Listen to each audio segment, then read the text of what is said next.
Gepetto lives in a small ground-floor room that was only lighted from the staircase.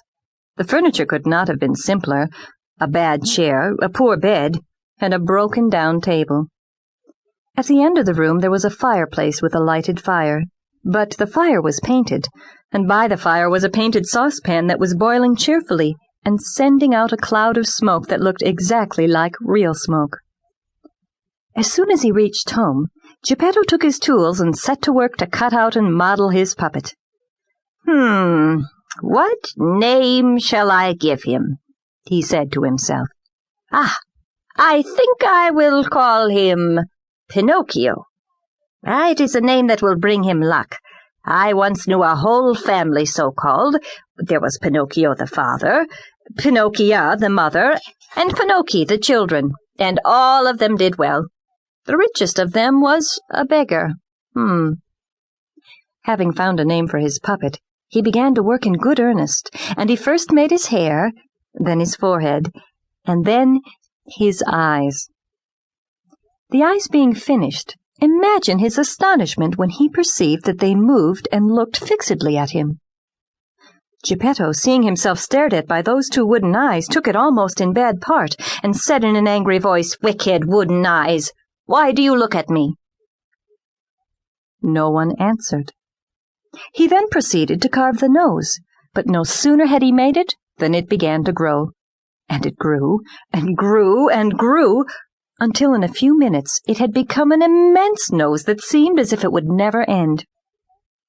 Poor Gepetto tired himself out with cutting it off, but the more he cut and shortened it, the longer did that impertinent nose become. The mouth was not even completed when it began to laugh and deride him.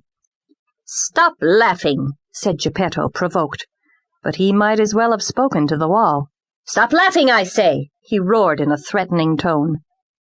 The mouth then ceased laughing, but put out its tongue as far as it would go. Gepetto, not to spoil his handiwork, pretended not to see and continued his labors.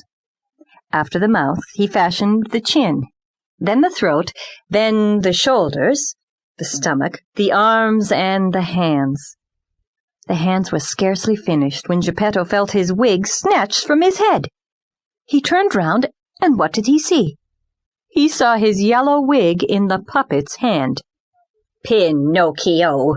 Give me back my wig instantly!"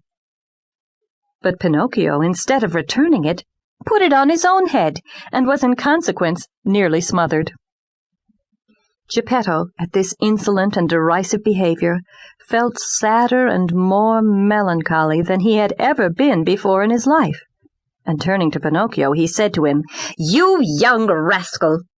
You're not yet completed, and you're already beginning to show want of respect to your father. That is bad, my boy, very bad." And then he dried a tear. The legs and the feet remained to be done. When Gepetto had finished the feet, he received a kick on the point of his nose. "I deserve it," he said to himself. "I should have thought of it sooner. Now it is too late."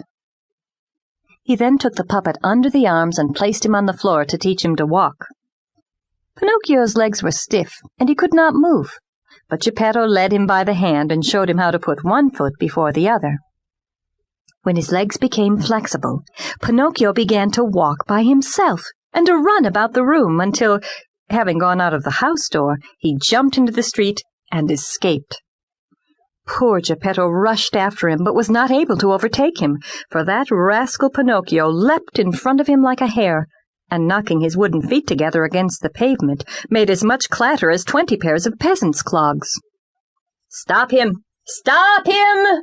shouted Gepetto, but the people in the street, seeing a wooden puppet running like a racehorse, stood still in astonishment to look at it, and laughed and laughed and laughed until it beats description. At last, as good luck would have it, a carabineer arrived who, hearing the uproar, imagined that a colt had escaped from his master. Planting himself courageously with his legs apart in the middle of the road, he waited with the determined purpose of stopping him, and thus preventing the chance of worse disasters.